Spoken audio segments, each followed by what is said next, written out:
Good morning, everyone. I hope you all slept and woke up well.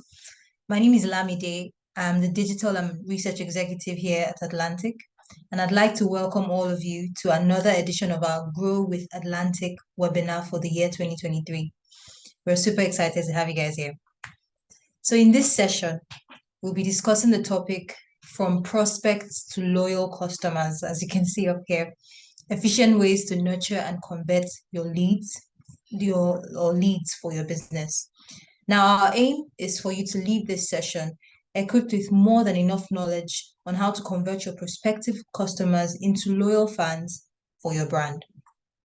Guiding us through this insightful journey, our esteemed facilitators, Fee Stephen and Victor John. Thank you so much, guys, for joining us. Thank you. So please note, everyone, that there will be a question and answer session after our conversation. So feel free to send in your questions using the Q&A box while the session is ongoing. You can also share your names, where you're joining us from, what your sector is, so we can get to know a bit about you. Now, if you drop off at any time on the call, please reconnect using the link that was emailed to you.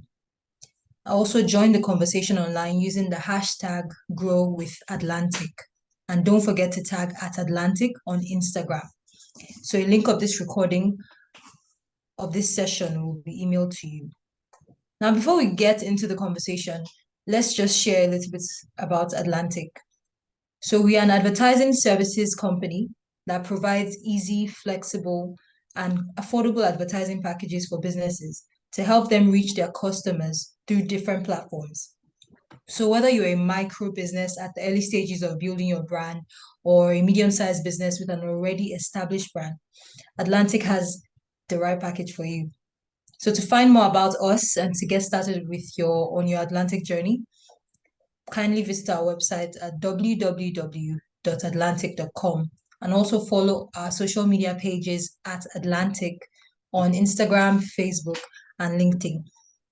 Now, to kickstart the conversation, I'd like to introduce our speakers for today, Fee Stephen and Victor John.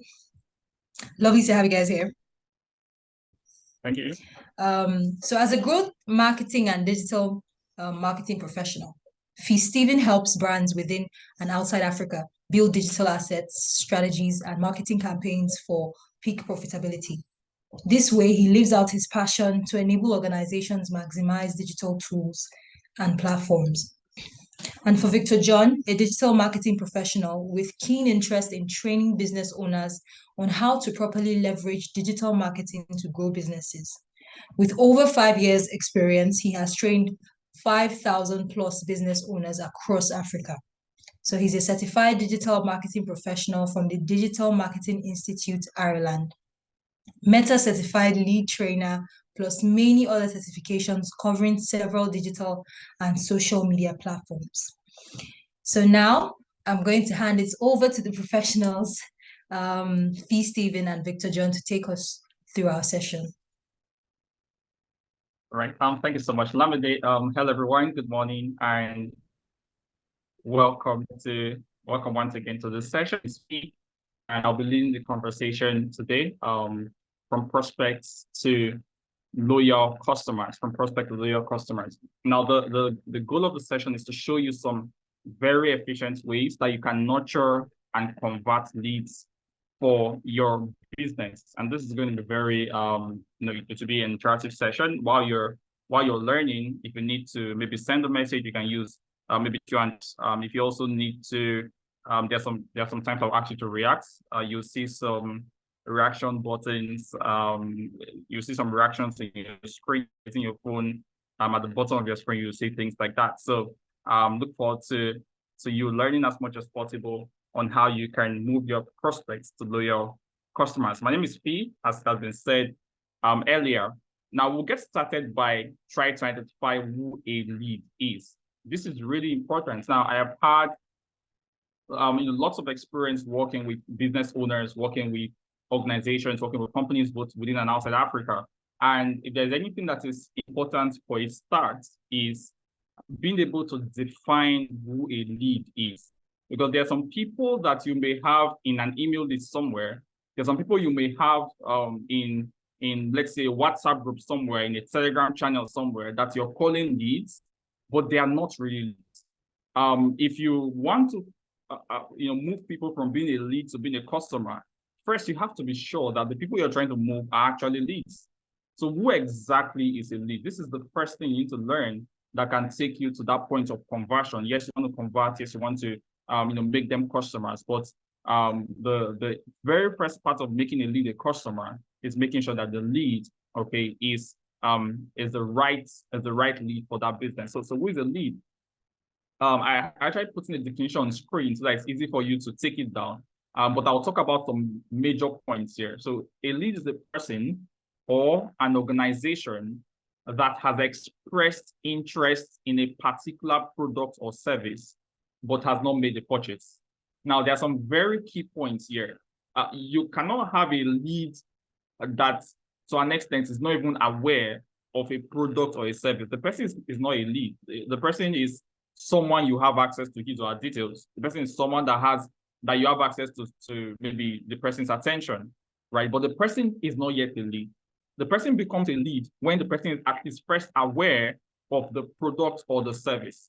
Let me explain what I mean. Now, a business can have different products. Let's say you sell fashion products, for example. If you're a fashion entrepreneur, you can have a particular service where you sell a line of suits, right? So you have suits, you have people that have expressed interest, for suits, for fashion in general. So they're interested in fashion, right? But the fact that they are interested in suits does not automatically mean that they are very much interested in shoes, right? Let's say you also deal with shoes. So you deal with fashion generally and the fashion business. So you sell suits and you also sell shoes. So one person can be a lead for the suits line of your business, all right, but not yet a lead, okay, for the parts of your business that has to do with shoes. When that interest is expressed by the person, either by maybe a sign up, maybe a DM, maybe joining a WhatsApp group using a link you shared, when the person expresses interest in a product or a service, that is when that person, to a large extent, is classified as, in quotes, a hot lead. So there are some people that you could have on a list because they have expressed interest in a category or in an industry that you deal with. Those people, they are potential customers, they are prospects, right? But they become leads when a prospect shows an interest. I hope that is clear, right? If that's clear, I want you to go to reactions and use the thumbs up reaction, right? If that's clear, if you understand what I just said, now it's when a prospect shows an interest, all right, in a product or a service, that is when that prospect becomes a lead. So there must be an interest, and that means the person must be aware of the product or the service. But definitely the person has not made a purchase yet. So someone that made the purchase for one of your products may still be a prospect for another product. All right. If the person then shows interest for that other product, then the person is the lead. So this is how you can categorize and know if you have a lead or you do not yet have a lead. I will following. If you're following, go ahead and type yes in the Q&A button. Just click on Q&A on your screen and type yes there, or chat if you have any of those options available for you. But just type yes, YES. Let me know that you got this point, because this is a very important point that we're starting with. All right. So while you're typing that, I'll move on a bit. I can see some people already typing. So Sandra says yes. Benedict says yes. Benedict Omolade, amazing. So I can see more comments are coming in. Good, Felix. So that's who a lead is. So now that we understand who a lead is, let's take it a step further and talk about what I call the customer journey. Now, these are the things that are important when it comes to conversion. Now, the customer journey is simply the path, or I can call it the road, okay? The path that your customer takes from being aware of your product to actually making a purchase. The customer journey. Now, I'll go ahead and talk about strategies, but these are the building blocks of this. So you have to be clear. This is what a typical customer journey looks like. A typical customer journey starts with awareness. They are aware of your products. They know about it. Then after that, it moves a bit further to interest. So they're not just aware, but they're interested in this, right? This is how a customer typically would move. And then after they're interested in this, they go ahead and they desire it. So they're not just interested off the top of their heads. It's something that they want. They know product, they want the service that you offer. And then they take the action of buying or of making a purchase. This is what a typical customer journey looks like. But this typical customer journey is not what happens all the time. All right. In the real world, the customer journey is not always like this. The customer journey looks something like this other image by the right. So, someone can go from awareness and then go back and then come forth. It's just an entire maze. So in the real world, in real life marketing, it's not like someone will just start from awareness today and then next thing the person is interested, next thing the person is there. No, it doesn't work that way in the real world. So sometimes someone can see your advert, for example, on social media, see your product in a physical store, then go back and maybe when he's having a normal gist with his friends, his friend talks about your product again, that's word of mouth. Then he comes back again and sees it on the store, then he sees it online the last time, and that's when the person then buys. So the customer journey is a bit, it's not as straightforward as awareness, interest, desire, and action, although it can be categorized into this step. So what is the ideal customer journey? The ideal customer journey is the customer journey that you create for your business. A lot of people do not yet have a customer journey for their business or for their products. What is the ideal customer journey that you have created for yourself? Let me give an example of a simple customer journey. Very short. A simple customer journey can be WhatsApp status to DM to purchase. That's a customer journey. So a customer journey doesn't mean, it has to be, from ads to landing page to email funnel 1, email funnel 2, second sequence, then payments link, then this, then before they buy. That's not, the fact that it's expensive doesn't mean that it's your own customer journey. So you have to be clear about what your ideal customer journey is. And these are some components that come together to create what is called the ideal customer journey. And for each of you, it will be unique. For some of your businesses, it will be unique. Now, let me make this a bit more practical. Can you go to the Q&A box and type your business, what you do? Just type, if you can, in one sentence, tell me what you do or what your business is. If it has a name, you can put the name there, but just type what you do. Let me have an idea so I can use some of those examples even as I'm making this session, because I want this to be as rich as possible for you. So what do you do? Just type in the Q&A box. And I'll take a look at that as we continue. But this is what the ideal customer journey is. First, when you're building your customer journey, which I would say is an assignment for you after this class, when you want to build your ideal customer journey, the first question you need to ask yourself is, where does your ideal customer see you or see your product or service for the first time? What are your channels of awareness? What are the places that people would see you for the first time? Is it on Facebook? Is it on Instagram? Is it on WhatsApp? Is it on TikTok? Is it, on the billboard, right? If you are going traditional marketing, what's that first place? Is it through an ad? Do you run ads? That means, advertising campaigns.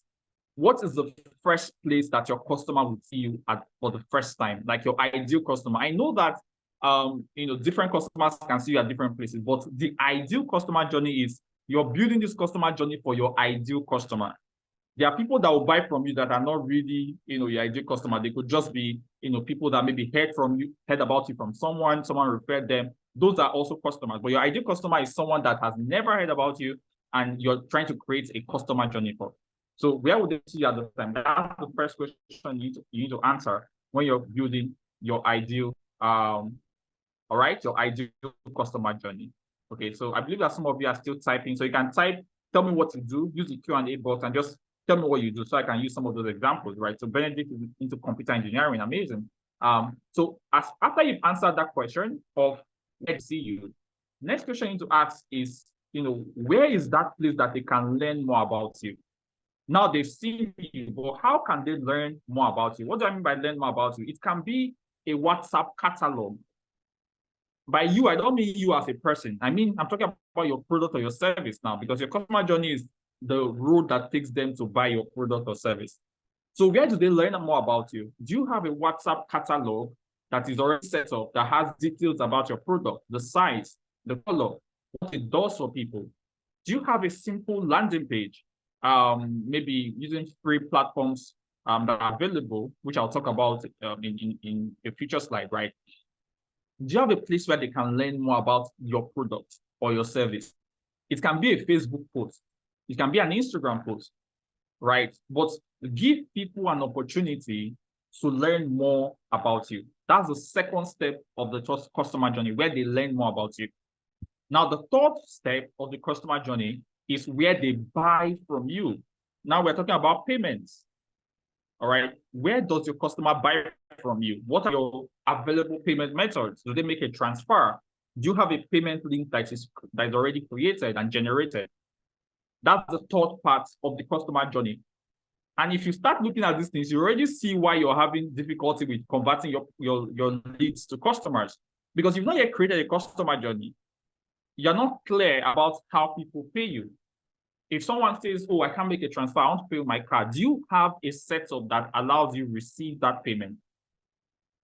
All right. Do you have a setup that allows you to receive that? Do you have something that allows you, okay, to get paid by people? Or do you say, oh, we don't accept card, or we don't have a POS? Yes, you may not have a POS, right? But there are currently available payment links and receive payment. So where do they buy from you? All right. How do they buy from you? This is how you create your customer journey. Now, the next thing is, how do they receive what they purchase? Because if your customer journey ends when they buy from you, you are almost setting yourself up to have just that one customer. And this is what a lot of business people do. Their customer journey ends when people, once they just made that payment, I've gotten the alert, that is it. You no more care, like you just treat the person very badly and things like that. And you end up losing your next sale, your next service client, or your next product purchase. Why? Because you did not plan the full customer journey. The full customer journey includes how your customer receives what they have bought, what they have gotten from you. How do you get it to them? If it's a digital product, what's that path? How do you package that product and give it to them? If it's a physical product, how do you deliver that to them? It's also a part of your customer journey. Then the last part is how they refer you. You're intentional about, trying to put in systems that allow you to be referred or for your business or your product or service to other people. This is what a customer journey is. Are you getting value already? Are you learning from this? If you're learning from this, let me know that you're learning. You can use the Q&A, you can use the reaction button, either the thumbs up button.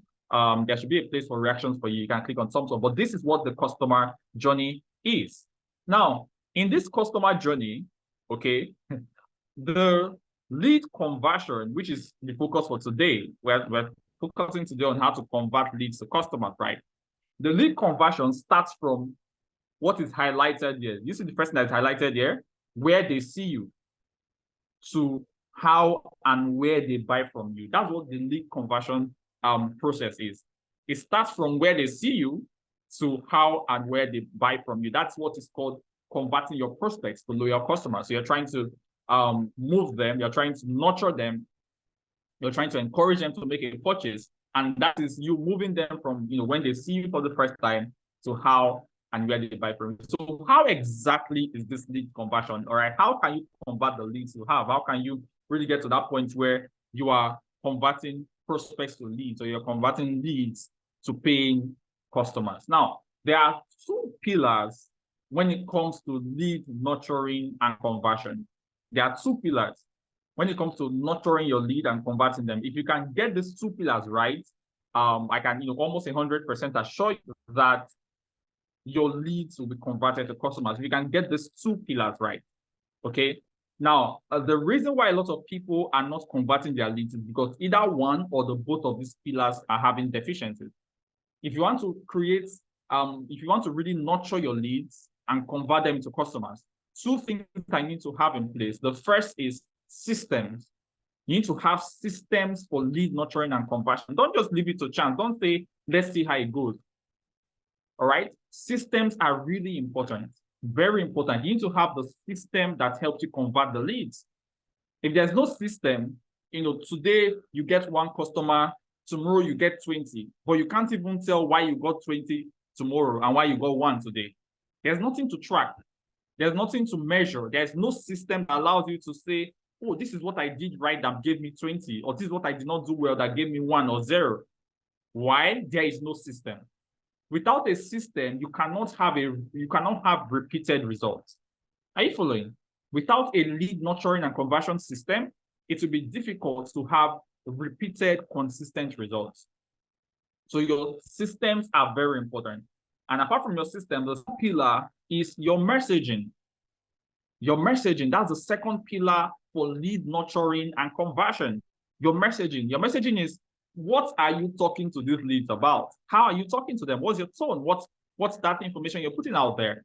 All right, what is your messaging? So these are the two pillars. First, your systems, and second, your messaging. Now let's go a bit deeper into this. Let's learn about this and show you how you can set this up for yourself and go ahead and nurture and convert your leads. So we're starting with systems. When it comes to systems, systems are actually what I call structured processes. It's like a structure, it's like a process that is structured. It's kind of similar to the customer journey I just talked about. In fact, your customer journey is actually a system. That customer journey, when it is built out, it is a system for lead nurturing and conversion. But apart from being a process, all right, apart from outlining your process of lead nurturing, everybody here, you need to have a process of lead nurturing. How do you nurture your lead? Number one, I do this. Number two, I do that. Number three, I do that. Have that process. Have that structured process for lead nurturing. That is your system. Apart from that process, the second aspect of your system is the technology that powers that process. For example, if you say that, oh, one of my lead nurturing system is that I give my customers, or I send my leads more information about my product. The question is, what system, what technology powers that process of sending them information? Is it an email marketing platform? That's a technology. Is it a WhatsApp automation? That's a technology. Is it a system of you putting out a particular post about your product every week? That's Facebook and Instagram. That Facebook and Instagram becomes your technology. So what are the technologies you have that can help you to carry out your structured process? That's also a system.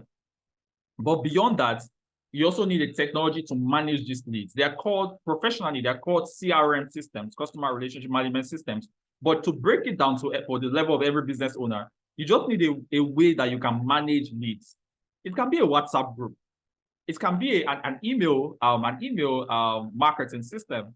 All right, it can be a full-blown CRM, right? But I'm just saying that you don't have to wait till you have a full CRM before you say you can manage your leads. No, you can start with a Telegram group. You can start with a Telegram channel. Have a technology that helps you to manage your leads. All right. So when it comes to system, these are the two first things you need to consider: your structured process and your technology. All right. And then you need to have a sales system. Now, this may even begin to sound like a repetition of what I talked about, but your sales system is different from your customer journey. It's similar, but it's different because your customer journey is unique for each person. Your sales system consists of each of these things, and I will go through them one by one. The first part of your sales system is what I call your first touch. Your first touch is, where does your prospect get to know about your product or service for the first time? How do you create that first touch? Is it through your content? Do you have a content calendar that you put out every day, or maybe twice a week or thrice a week, that allows more people to get in touch with you for the first time? Or is it through word of mouth? What's your first touch? Your first touch can be any of these things. It can be an ad. You can say, oh, I run ads every week. That can be your first touch. Are you following? So those are some examples of the first touch when it comes to your sales system. If you don't have a system, if I ask you right now, how did your last customer know about you for the first time? Can you tell me? You can know it. Can you tell me in the chat box? Do you even have an idea? Do you have a system that allows people to know about you for the first time? Your goal every day as a business owner is that at least one new person should know about your product or your service. Because how would they buy if they don't know, right? So that first touch system, which is a part of your full sales system, is a system that ensures that a period of time does not pass by without someone knowing about your product or your service as a business owner. All right, that awareness. But beyond the awareness, the second part of the sales system is information. So now people are aware. People are aware that you sell phone, for example. People are aware that you offer a digital marketing service, for example, or whatever it is that you do. People are aware, but that awareness will not make them buy immediately. They need more information. So do you have a system that allows people to learn more about your product or service? And this system can be a video. It can be a simple video on YouTube. All right. There's a friend of mine, and I'll just give this example. There's a friend of mine that did a video on how to start a poultry farm in Nigeria. He did a video on how to start a poultry farm in Nigeria. He has a poultry, and he also runs a business consulting service. And he did a video on YouTube. He posted it on YouTube, how to start a poultry farm in Nigeria. Currently, the video has over 44,000 views and has made him going close to 10 million naira. That is just a video that gives more information. And people will reach out to him and say, well, major people from outside the country, and they'll say, I want to start a poultry in Nigeria. I saw your video, it was very enlightening. Can I learn more? And you say, well, I have a consulting session. You pay for a 1-month consulting and you get this information you need. That is an information system for him. It's also Fresh Start, but beyond Fresh Start, it is what? Information. So your information system can be a landing page, it can be a video, it can be your catalog on WhatsApp. I'm just giving these examples so you don't think it's very complex. Just have a way for people to learn more about your product or your service. That's what your information system is. All right. Then we have what is called the lead nurturing system, which I've talked about. This can be a WhatsApp group, it can be a Facebook group, it can be a Telegram channel. But if you want to be very professional, it should be an email marketing system. There should be an email marketing system that you bring your leads into and nurture them to be converted. All right. So email marketing system is also an example of a lead nurturing system. Let me take it a step further. Another system you need to have in your sales system is you need to have a payment system. How do people pay? What are the modes of payment you accept? What are the modes of payment you don't accept and why? Why don't you accept those modes of payment? Can you begin to accept it from next week? Is there a reason why you don't allow transfers yet? Is there a reason why you don't allow cards yet, right? So you need to have a payment system. How do people pay you for your product or your service, all right? And the more automated, the better. Then, like I said, there's a delivery system, which I've talked about. So I want to that one, a delivery system, and then a remarketing system. Remarketing because, either your customer wants to buy again or you want to refer someone else to buy from you. This is a sales system. Good. Now we've talked about system. The next thing you need to know, and this is where I'll start going into some strategies. Next thing you need to know, which is really important, is messaging. So you have your system, but it's not really your system that converts people. It is what you do with your system that really converts them. What you put in that system, and what do you put on the WhatsApp group, the WhatsApp status? All right, what you put, what message you put in your email funnel. So subscribing for an email newsletter or subscribing for an email marketing service is not what really converts them, right? It is important, but what really converts people is your messaging. And for you to really know your messaging, because sometimes we put out messaging that we feel is good, but if you want to really know how to message your prospective customers or your leads, the first question you need to ask yourself is, what are the reasons why this lead has not made a purchase yet? Ask yourself this question: why do I think my leads have not made a purchase yet? Or if you can ask them, why have you not made a purchase yet? And there are some reasons that, not all these reasons are applicable to everybody, but a good of these reasons are really seen when it comes to leads that have not converted. So for every lead that you're seeing on your list of leads that have not bought from you, it is always one or more of these reasons. Now, what's the first reason? The first reason is lack of trust. It's possible that, have you seen a situation where someone will leave you that your product is cheaper and go and buy from someone that is even way more expensive? Even if you know your service is quality, has that happened to anybody before? That happened to you? Type yes in the Q&A box, right? Has it happened to you before that your product is not so expensive, your service is not so expensive, but you're seeing that people are leaving you and they're going to buy from someone that is very expensive? You're like, what's going on here? Right? Someone that is a bigger name, someone that has like maybe a bigger brand, way more expensive. Why do you think they do that? The reason is trust, lack of trust. A lot of people make purchases, they buy products, they patronize services, they become clients of services because of trust. They trust that brand, they trust that person to deliver. If someone hasn't made the purchase, one reason can be lack of trust. They don't trust you enough. And it's not for you to start shouting and saying, oh, why don't you trust me? I'm a trustworthy person. No. That's not how to build trust. people will definitely have trust issues because either because they've been burnt in the past, they've had a terrible experience before now. Any reason people can have issues with trust, and that's okay.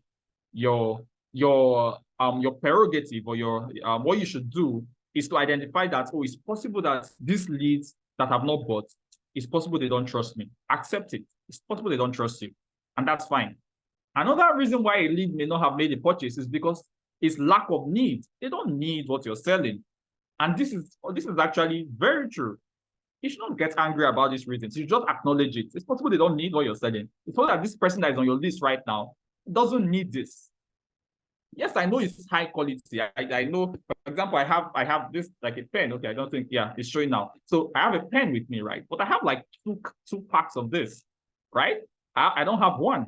So if for example, you say, oh, your pen will soon get exhausted, and I have this exact pen you're using, I have the a very good quality one to sell to you. Yes, you have a good quality pen, but I also have this exact pen, good quality, 2 packs of it still left. So what do? You have me as a lead because yes, I use this type of pen. You are making a lead of people that they use the type of product you sell, but I don't need it. So I will not buy.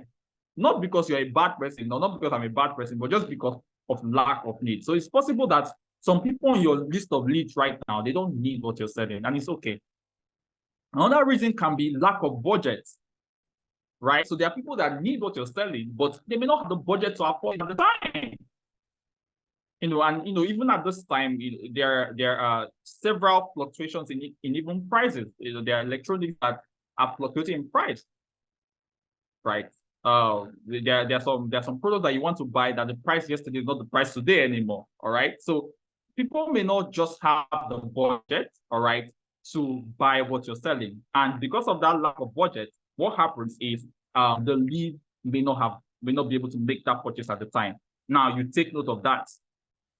All right, why I'm going through this list is that you just need to take note of the reasons why your leads are not buying. If you want to just convert them without understanding them, you are going to be making efforts in futility. You're going to make efforts that will not convert.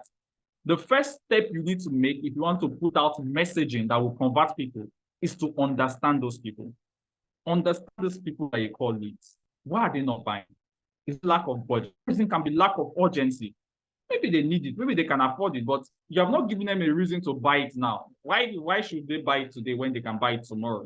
Lack of urgency, that's another reason. Another reason can be too many options. It's possible that they have several options for the same thing. For example, this is a pen. I can have like several of this pen, right? A microphone. I can have maybe your service, for example. There are several options for them. How can you make them have lesser options? How can you not present too many things to them at the same time so that they can be able to choose easily? All right, so it's okay to give them the power of choice, but when there are too many options, sometimes they can get confused and they will not be able to make a purchase on time. That can be a reason why your lead has not made a purchase. All right, that's one reason. Have you ever been on WhatsApp and you see people that their WhatsApp status is like, a seasonal movie, right? In one day, they'll put like 72 things, just post. And before people can see what they like, they're tired, too many options. So that can be a reason why they've not converted yet, right? Another reason could be they're not the decision maker. It's possible that, this thing you're talking to your lead about, that lead you're talking to is not really the person that will make the decision. All right, they're not the decision maker for that product or that service. Another reason can be poor timing. This is good, yes, this is great, but the timing is not right. Right. So there are some products, for example, fashion products. I work with a particular brand in the United States that we're into fashion, and the fashion they sell are fashion that are best used during summer kind of clothing, right? That people use for different kinds of outings, right? So what happens is there is a season where sales would definitely skyrocket, and there's a season where sales would decline. Why? Because there are some things you can't buy when it's cold season, right? Just to break it down. So summer is that season where there's like a lot of heat where it's hot, so people can wear some certain kind of clothing. While for cold season, there are some things that you need to buy. You need to cover up properly, you need to stay heated, you need to buy warmer clothing. So the timing can affect the reason. So there's someone that is on your list of leads right now that will still buy from you, but just not now. Why? Because the timing is right. The last reason that I'll talk about is inadequate information. It's possible that they've not gotten sufficient information to buy from you. All right. Now, are you seeing the several reasons why people may not be buying from you? All right. Your leads are not converting yet. Understand this reason. It is after you've understood this reason that you can know how to sort out, how to message these people in a way that eliminates this reason. For example, when a reason is lack of trust, there's the way you talk to someone. There are some things you put out to the person that will enable them to trust you better. There's some people that the day you tell them that you have a physical office, once you tell them that this is the address of my physical office, that's the day they will buy. Because they know that if anything happens, they and their cousins, and they're going to find your address and come and meet you. That is you solving a lack of trust problem. Do you understand? So you can just say, oh, we have an office in VI, we now have an office in Ikeja. That is all. You just surprise that people are buying. Do you get it? So if you don't know why people are not buying, you cannot make them buy from your lead list. So now that we've outlined why leads are not converting, let's now go and start talking about strategies you can use to make sure that you're nurturing properly and converting your leads to become customers. Now, the first strategy you need, or the first thing you need to do, or the first thing you use is segmenting your data. This is really important. Segment your data. So not all leads are the same, really. So if you have a tool that gives you the ability to segment is simply putting it into different parts. So if you have the ability to do this, that is perfect, all right? We're beginning to round up. I know that we have just a few minutes. So segmenting your data is the first. How do you segment your data? Why are you segmenting your data? You're trying to segment because you want to create personalized content. So someone that came into your lead list because the person wanted a shoe, it's best that the person should get content that concerns shoes. Maybe you can, hint on other things you sell, but the other things you sell should not be the major content that the person gets, right? So personalized marketing is simply talking to people based on what they were interested in when you got their contact. Because a lead is someone that you have their contact. It can be either email, phone number, WhatsApp, they're in a Telegram group. A lead is someone that has given you permission to message them. That's one way or the other. So how was that permission gotten? Why was it gotten? Let your marketing, let your messaging be around the reason why that permission was given, all right? The second thing is, how you segment based on the lead source, like I said just now, based on their interests, based on their preferences. This is how you segment your data. And this is the first thing when it comes to nurturing and conversion. Make sure you're able to segment your data properly. Now, the second thing you want to do if you want to convert your leads is to create compelling offers. Now, there's a difference between a product or a service and an offer. And a lot of people don't know this, right? So this is not an offer creation class, but the process of creating an offer is very important. You can have a product, but you don't have an offer yet. An offer is a product, all right, that is at the intersection of what you have and what people need. So your offer must be something that is desirable to your potential customer. And you should ordinarily take people from a current situation to a desired result, their own desired result, all right? And there are several, there's like an entire process of creating offers, but we won't go too deep into that for today. But make sure they are creating offers. Let me give an example. So there are some, if you go to a restaurant, for example, and they say that, oh, in this restaurant, we sell only rice and chicken. That's what we cook. We're selling our product. If you want to buy water, there's someone selling water outside, go outside and buy water. How do you feel? Because their product is rice and chicken, right? If we're judging by product, what is the product of a restaurant? Rice and chicken. That's their product. And that's what a lot of you do. You sell only your product, but you can create an offer that is not just your product, or it's your product plus something. There are different things you can do to create an offer. An offer is something that is a bit holistic. It makes it more attractive. It's more compelling for people to take action. So some of you, one thing you can do to nurture your lead and convert them is to look at your product or your service and ask yourself, how can I make this an offer? So yes, I do this. Yes, I create websites for people. But can I make, instead of saying, oh, I will help you design your website, can I say, oh, I'll design your website. I'll spend 6 months managing it. I'll make it marketing enabled. I would put you on Google My Business. That becomes an offer because they want to be on Google. I'll help you rank on Google. That is an offer. So why one person is saying, I design websites, That's a service. Another person is saying, this is my offer to you. Is that example clear? That's an example of an offer, right? So you're taking people to from that current situation to what they desire. All right. And that's how you create an offer. The third strategy, as we begin to come to an end, is that you should share testimonials and success stories. So if you have a place where your leads are converged, maybe a WhatsApp group, maybe an email list, let them see stories of other people that have bought from you. Because a lot of people don't want to be depressed. A lot of people want to make sure that, they're not the ones you use as try and error, right? They don't want to be the average. So let them see other people that have purchased from you, either your products or your service. Share your testimonials. Intentionally curate these testimonials. Ask people, send me a feedback about how the service delivery was. Give me a feedback if you like our product.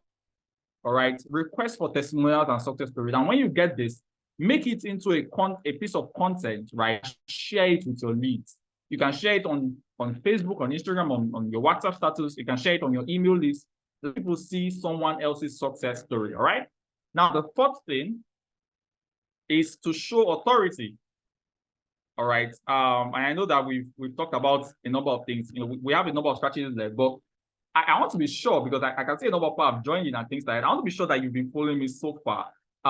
If we can have the first poll, let me see if you understood the customer journey, if you understood most of the things I've talked about, right? While we continue, I know you've been learning. Are you learning at all? If you're learning, let me know in the Q&A button, and the Q&A box rather, that you're learning.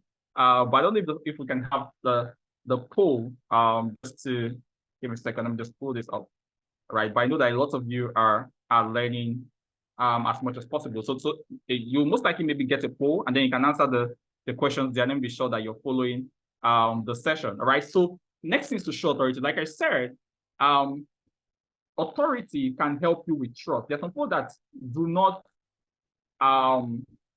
yet, they're not yet buying from you because they don't trust you. So you can show them authority. All right. You can show them authority how? By showing maybe certifications. Let's say you're a service provider. Are you certified in that service that you're providing? Don't just wear a very nice coat and say, I'm a doctor, bring your body, let me do the surgery. No, are you certified, right? If you show certification, people can trust you better. All right? If you show certification, people can trust you better. That's a way to show authority. Another way to show authority is if you have awards or recognition. That's another way to show authority. Do you have any award for what you do? Do you have a recognition? A final way to authority, this is not an exhaustive list, but these are just examples of what you can do, is to collaborate with someone else, especially someone that already has authority in a niche. So if there's someone that is already good at what they're doing, if there's a collaboration you can make, what happens is the person's authority rubs off on you. So yes, you sell a product, but if there's someone else that sells another product, that both of you can collaborate and create a package, that collaboration makes you be seen as an authority. There are several other things you can do. Another example is, if you have a physical space, you can take a picture of your product in that physical space. There's something that does to people mentally. You're showing authority. You're saying, I have this array of products in my physical shop. That's authority. So look for ways that you can show authority. Showing authority is one of the strategies that can help you nurture and convert the leads that you have. Another thing you can do is to educate your leads. How do you educate them? Product knowledge. Let them know more about the products. Give them best practices. All right. Let them know how to do this, how to do that. Show them industry trends and updates. Educate your leads. All right. Educate your leads. Really, really important. Now, the sixth strategy for lead nurturing and conversion is retargeting. There are some people that will never buy from you the first time they see your product or service. They need to see it over and over and over. They'll see it the first time, the second time, the third time. Is the sixth time. That's the time that they'll say, I've been seeing this thing so much. Okay, let me go and buy. So retargeting and scheduled follow-ups helps you to nurture your leads and also convert them. So retargeting is the sixth lead generation strategy. Then call to action. There are some of your leads that the reason why they've not bought it is you've not told them to buy. Today you will come, you tell them about the products, you tell them several things, and then you end with full stop. Tomorrow you tell them about your service, you say, we do this, we do that, full stop. You have never told them, click on this link to make a purchase. You've never told them, chat me up with this number. Tell them what to do. Don't assume that people know what to do. One strategy for nurturing and converting your lead is telling them exactly what to do. It's called a call to action. Let them know exactly, be very clear about it. Click on this link and make your purchase, or send 10,000 to this account and you get a delivery. So it's be very clear. Clarity in your call to action is important. Then the eighth strategy for lead nurturing and conversion is asking for and receiving questions. This is really, really important also. You can ask your leads, ask them to send you questions. Do you have any question about our product? Do you have any question you want answered about our service? Ask them for questions. And when they ask those questions, make sure you answer those questions. So ask for questions. Asking for questions allows you to understand your leads better. Remember what I said at the beginning, that if you don't understand your leads, you may hardly be able to convert them. All right. So ask for questions. You can do that using contact forms, or other methods. Ask for questions and receive this question, and then go ahead and answer the questions you've received. And the ninth strategy is to create urgency. Remember, one of the reasons why people are not buying is there's no urgency. How do you create urgency? You can use promotions. You can use discounts. All right, discounts, you're taking something off. You can use free trial. You can say, oh, if you buy at this time, it's for free. Like you have a free trial for like a month or for like a week. Free trials can help you create urgency. All right. There are different types of urgency. There's time-based urgency. Time-based urgency is if you buy within this time, you will get this. There's also quantity-based urgency. Quantity-based urgency is if you are buying now, you will get 2 instead of 1. All right. There's bonus-based urgency. Bonus-based urgency is if you buy this product right now, what will happen is that you will have this other thing as an extra to you. All right. Make sure it's a bonus that is financially sensitive. Let it not be a bonus that will affect your business finance, right? So put in a bonus, throw in a bonus that can make them buy now. All right. Then there's discount-based urgency, which people think is the only type of urgency. Discount-based urgency is, you will get this percentage of if you're buying right now. So create urgency for your leads. That's the way to nurture them towards conversion. Then the last strategy we'll be talking about today is creating safety. I'll talk about trust again. How can you nurture your leads and let them know that they are safe by buying from you? All right. And I'm rounding up now. This is the last point, right? So create safety. How do you create safety? You create safety by giving guarantee. You can say, oh, there's a guarantee on this product. There's an electronic counter buy that they give a 10-year guarantee. Imagine 10 years, you have a guarantee for 10 years. To start with, I can't even be using that in the next 10 years. So if you're telling me 10 years guarantee, are you trying to say that throughout the time I'll use this product, I have a guarantee? That's them creating safety for me. Okay, so create safety by guarantees. And this is, you have to know your business to know what guarantee to put out there. All right, you cannot be a food business and you're saying, if you eat this food within the next 1 week, this rice, it will still be good. No, you have to be sensitive to your business when you're putting out your guarantees. All right, so create safety using guarantees. Then you can use pay on delivery.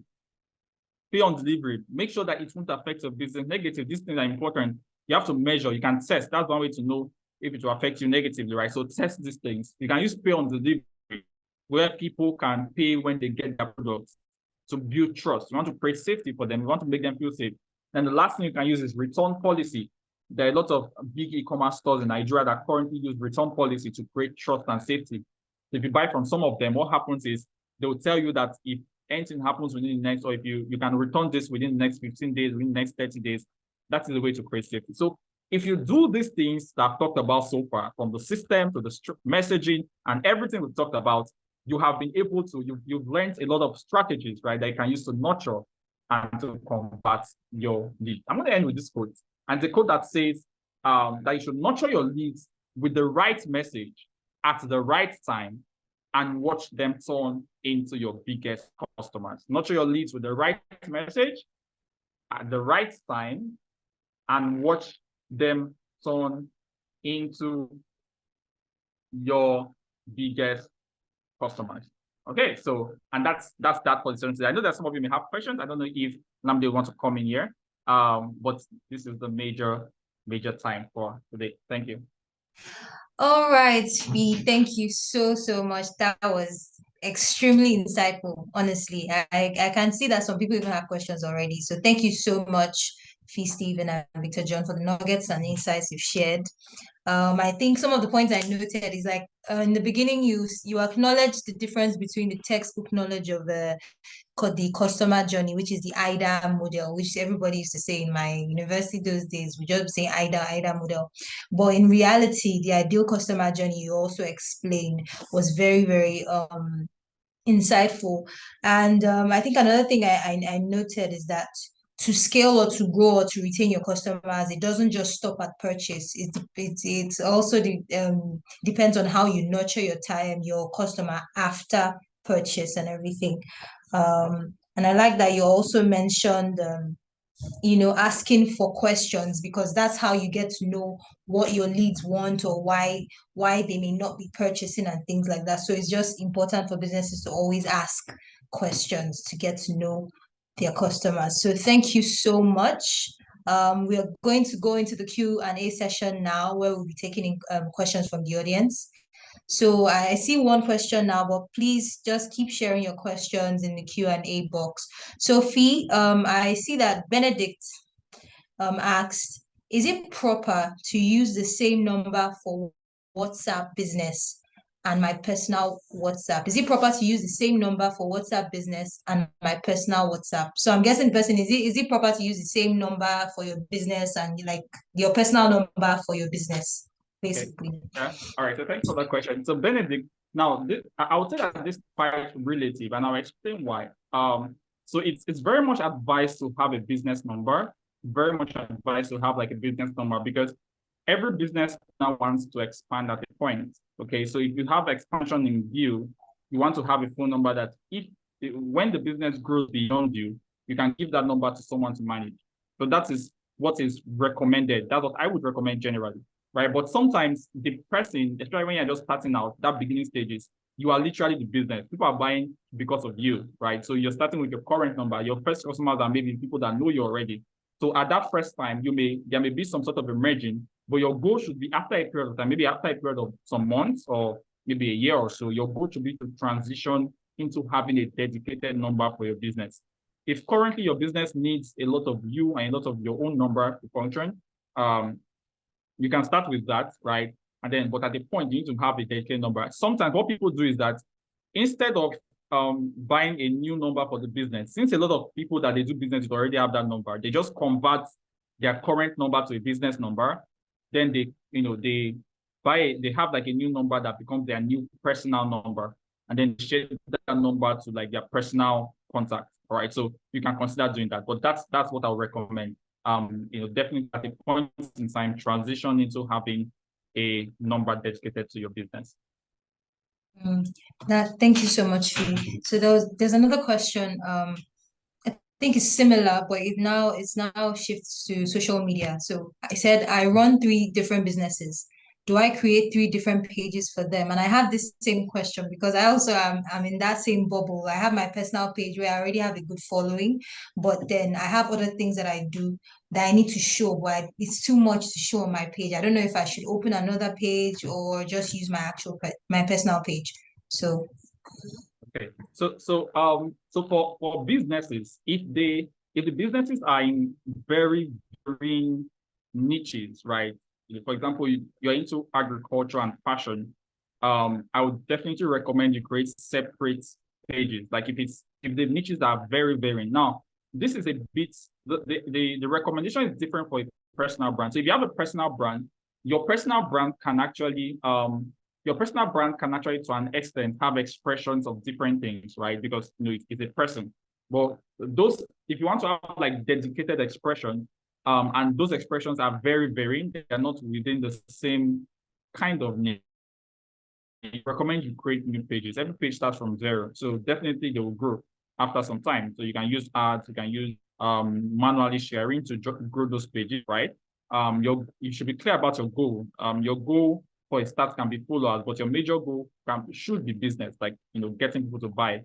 Your major goal is getting people to buy. You're not as concerned with starting from 0 as you are with results, right? So if you need to create dedicated pages because of how varying these expressions are, I would recommend that you create dedicated pages for this. Then your own personal brand, if you have a personal brand, it can have expressions of this thing, but those pages have like dedicated content that concerns them, because if they are very varied, it won't be good to have all in one account. All right. Yes, that's what I'll recommend for people that have like different businesses, but they currently have an account. So when you create those new pages, you can tell people your current account to follow those pages. Not everybody, but you get like a couple of followers through that method. All right, thank you. That was very, very helpful. Of that question, James is asking, do you think having community groups for your customers is a good way to retain them? Yeah, so community groups are great for us. Community groups has to hear from other people apart from you. So apart from the business, if you have a group, a community group for either your product or service or your business, what happens is that people can hear from other people that are not you, and it's helped them buy more. Why? Because they believe that you won't say anything bad about your business, right? So if every information is coming from just you, there can be suspicious. But if other people are saying, "Oh, I've had this experience and I've had that experience," they are more likely to want to have the experience too. So community groups are great for that. All right, that's good because I also know that for gaming, people, have channels like Discord channels where they discuss and, relay information just to grow like a fan base or a community base or a families of some sort. So yes, I agree with that. So the next question, this is from Sandra. She's asking, what is the most cost-effective strategy in lead conversion in our current economy? Yes. The most effective, the most cost effective, right? The one that that the cheapest cost in conversion in our current economy. Now, I would say that this depends a lot on the business. Like there's no one size fits all, right? There are some people that although having an email platform is on the high side, but that is the most cost effective for them, because the worst case scenario is you not having any conversion at all. So if you're having conversion using email, even if you're spending money there, it's still cost effective for you. But what I can do for you is to say that there are different lead conversion systems that have like different pricing. There are people that use Telegram channels or Telegram groups for lead conversion. There are people that use WhatsApp group for lead conversion. I would say that the most effective, not cost effective now, but the most effective is a multi approach. And by that, I mean, not depending on just one. So the most effective is using a combination, because like I keep saying, your customer journey is very zigzag, right? So if you're saying I'm just focusing on this one thing and this will convert my customers, it's possible that it will not, right? So today they should see your email, tomorrow they should see a post, next tomorrow they should see something in your group, they should see your WhatsApp status the next day. So different things. Using a multi-dimensional approach is the most effective way, and can have some costs, but costs should only be considered in side by side the possible gains that you can have from the system. All right, thank you so much, Fee. I hope, Sandra, that has answered your question. So we're going to go into the next question now. I see more questions coming in. Thank you so much, guys. So Felix now, he's asking, how do we know the right time to reach out to or follow up on our leads in a way that we are not disturbing them? Okay. So when it comes to leads generally, and when it comes to leads general and follow-up, this is a very important question. A lot of times people can feel spam. They can feel that they are being sent marketing messages a lot, and because of that, they can even just zone off, right? What I would say is that you need to have a system. It's I'll call it a schedule, a lead messaging schedule. Sometimes a fair amount of lead messaging can be, say, twice a week, for example, on average. There are people that send messages literally every other day, right? But why I'm talking about this is because I'm still speaking towards the multi-dimensional approach. And you can have emails that goes out every week, every other week, maybe twice a week or once a week, but that is not your only lead nurturing strategy or your lead messaging strategy. Apart from the emails that goes out once or twice a week, you also have social media posts, all right, that goes out almost every other day. But then apart from that, you also have a group that has what is called peer-to-peer lead nurturing, which is what I think groups do. So groups are able to create a platform for peer-to-peer lead nurturing where one member of the group can literally nurture another person. So you see what I'm talking about? You're still sending them a message every day, just not through one channel. Do you understand? So the right time or the right frequency, right? The right time or the right frequency is it's dependent on the kind of business, right? Depending on the kind of business, but it's also dependent on the number of channels you have available to reach out to those leads. That's why you should go for as many channels as possible. So that today you're sending an email, tomorrow you're not sending another email, but you're putting out a post on Instagram that they will still see because you've targeted them using your ads. You're using retargeting ads for them. Next row, you're putting out a message in your Telegram channel and things like that. So those multi-dimensions allow you to convert them without disturbing them. Okay, so now due to time constraints, we would just be taking this last question, which is from Maria. What tips would you give to gather more customers for a luxury scarf business? Okay, so I think one of the things I would say first, if you can, go over the session.